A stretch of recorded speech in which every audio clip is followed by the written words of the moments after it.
اللہ ہی اللہ کیا کرو، دکھ نہ کسی کو دیا کرو، جو دنیا کا مالک ہے نام اسی کا لیا کرو۔ السلام علیکم ورحمۃ اللہ وبرکاتہ۔ ناظرین، استقبال ہے، سواگت ہے آپ کا viral news live studio Jalgaon, Maharashtra, India میں۔ میں آپ کا میزبان مفتی محمد ہارون ندوی۔ آئیے انٹرنیشنل ٹاپ 5 نیوز، دنیا کی 5 بڑی خاص اہم خبروں پر نظر ڈالتے ہیں۔ لیکن سب سے پہلے میں اپیل کروں گا کہ جو ساتھی نئے ہیں اور ابھی تک اس بے باک سچے چینل سے جڑے نہیں ہیں، اگر آپ چاہتے ہو کہ آپ کو ملک بھارت کی اور پوری دنیا کی صحیح اور سچی خبریں دیکھنے اور سننے کو ملے تو پھر آپ اس چینل سے جڑ جائیے۔ سبسکرائب کر لیجئے ہمارے اس چینل کو، بیل آئیکن گھنٹی کے بٹن کو بھی دبا دیجئے تاکہ ہماری ہر ویڈیو، ہر خبر آپ کو آپ کے موبائل پر مل سکے۔ اور ہاں ناظرین، ہم ہر روز ایک اپیل کرتے ہیں کہ پلیز یہ ایک پرائیویٹ چینل ہے اور چینل چلانے کے لیے پوری ایک ٹیم کام کرتی ہے، بڑا روپیہ پیسہ خرچ ہوتا ہے۔ اگر آپ چاہتے ہو کہ ایسے چینل جو ظلم اور ظالموں کے خلاف بے باک انداز میں بول رہے ہیں، اگر آپ چاہتے ہو کہ ایسے چینل مضبوط ہوں تو پلیز آپ چینل کی فائنینشیل ہیلپ، مالی تعاون، مالی مدد ضرور کیجیے۔ اسکرین پر آپ نظر ڈالیں، ہمارے چینل کا بینک اکاؤنٹ نمبر بھی دیا گیا ہے، اور اگر آپ آن لائن پیسہ بھیج کر مدد کرنا چاہتے ہیں تو گوگل پے، فون پے اور پے ٹی ایم تینوں کا ایک ہی نمبر ہے 9637541786۔ اللہ نے جو بھی آپ کو طاقت دی ہے اس اعتبار سے ہر دن یا ہفتے یا مہینے میں ایک بار ہی سے ہی 200، 500، 1000 جو بھی آپ چینل کی مدد کر سکتے ہیں مدد کیجئے، چینل کو مضبوط کیجئے، ہمارا ساتھ دیجئے۔ ناظرین، پہلی بڑی خبر اس وقت میری نگاہوں کے سامنے ہے کہ مملکت سعودی عربیہ کی راجدھانی ریاض میں عرب اسلامی سربراہی اجلاس بڑے پیمانے پر ہوا۔ بتایا جا رہا ہے کہ 50 سے زیادہ عرب اور اسلامی ملکوں کے سربراہان نے اس اجلاس میں شرکت کی۔ اس اجلاس میں غزہ اور لبنان پر اسرائیلی جنگ روکنے کی اپیل کی باتیں سامنے آئی ہے۔ غزہ اور لبنان کے حالات پر تفصیلی گفتگو ہوئی ہے۔ عرب اور مسلم رہنماؤں نے اسرائیل کے غزہ اور لبنان پر جاری حملوں کو فوری طور پر روکنے پر زور دیا ہے اور فلسطینی عوام کے خلاف جاری نسل کشی کی شدید مذمت کی ہے۔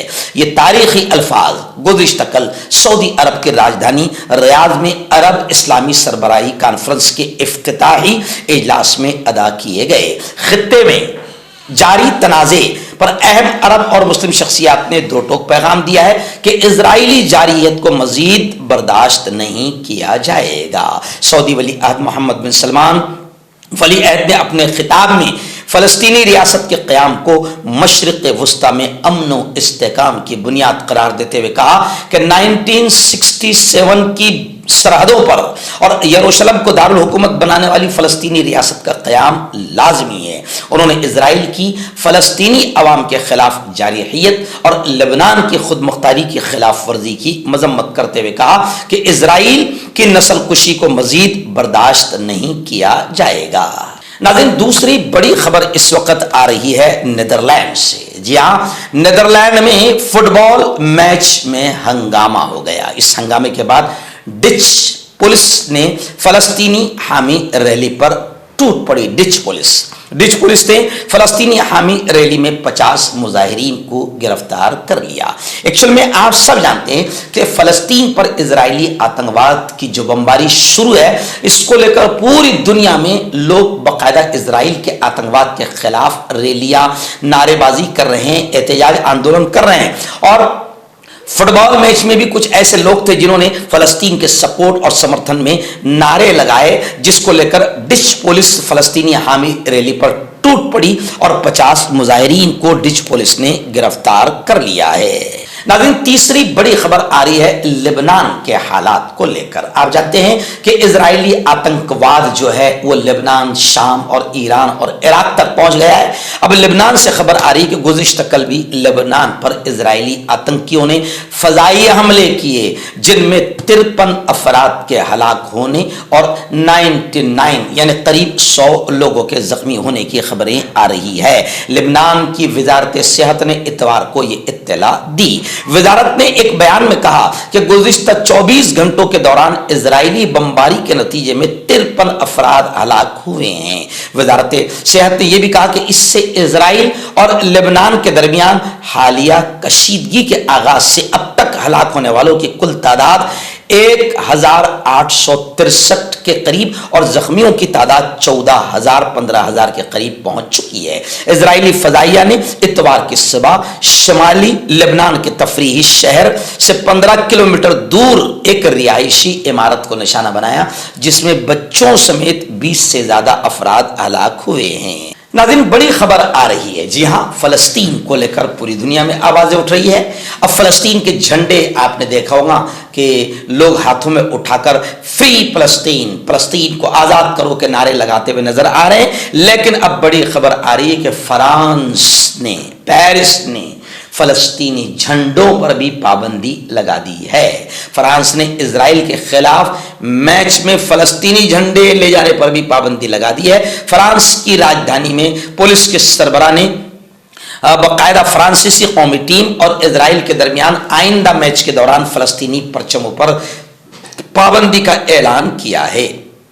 फ्रांसीसी मीडिया के साथ एक इंटरव्यू में उन्होंने कहा कि फलस्तीनी झंडों समेत सियासी तौर पर हौसला अफजाई वाले पैगामात नहीं हो सकते। स्टेडियम में सिर्फ फ्रांसीसी और इजरायली परचम मौजूद होंगे। पेरिस पुलिस के सरबराह ने कहा कि 4,000 से ज्यादा सिक्योरिटी एहलकार उस मैच में तैनात किए जाएंगे, जिनमें 5,000 स्टेड डी फ्रांस के अतराफ को महफूज बनाने के लिए तैनात होंगे, ताकि इस बात को यकीनी बनाया जाए कि स्टेडियम में सिक्योरिटी के मसाइल पैदा न हो। यानी आप समझ सकते हैं कि किस तरीके से फलस्तीन के खिलाफ फ्रांस भी मैदान में उतरा है।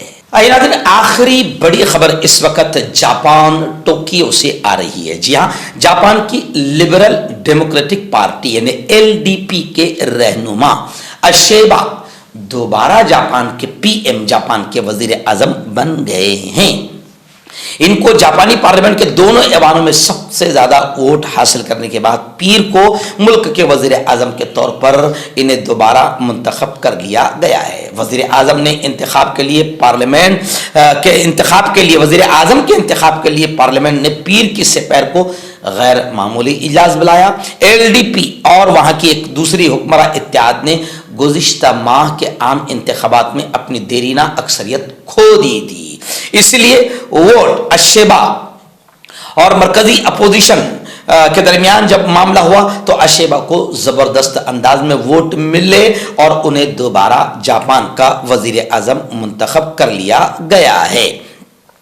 और अब जापान में अशेबा की मौजूदगी में उन्होंने कहा है कि जापान पहले ही दुनिया भर में तरक्की याफ्ता मुल्कों में नंबर 1 पर शुमार किया जाता है और बहुत जल्द जापान अपनी पूरी तरक्कियात के साथ, पूरी ताकत और कुव्वत के साथ दुनिया में अपना मकाम हासिल करेगा।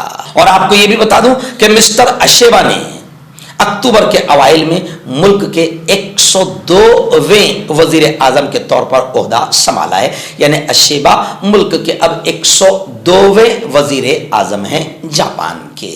हर्बल सेहत लाए हैं 100% देसी जड़ी बूटियों से इलाज। मर्दाना ताकत, लिकोरिया, शुगर बिना अंग्रेजी दवाई बिना परहेज के खत्म हो जाती है। इसके अलावा जोड़ों का दर्द, घुटनों का दर्द, गुर्दे की पथरी, खुजली, बवासीर, खूनी मस्से वाली, वजन कम करना, वजन बढ़ाना, अभी कॉन्टैक्ट। तो मैं हकीम जावेद, क्या आपको शुगर है या आपके बदन में दर्द रहता है, जैसे जोड़ों का दर्द, नसों का दर्द, गठिया वाई? इसके अलावा अगर आपको बवासीर है, खूनी वाली हो, मस्से वाली हो, और अगर आप अपनी शादीशुदा ज़िंदगी को लेकर खुश नहीं है तो आप हमें कांटेक्ट कर सकते हैं। यहाँ गारंटी के साथ जड़ी बूटी से इलाज किया जाता है। Thank you so much.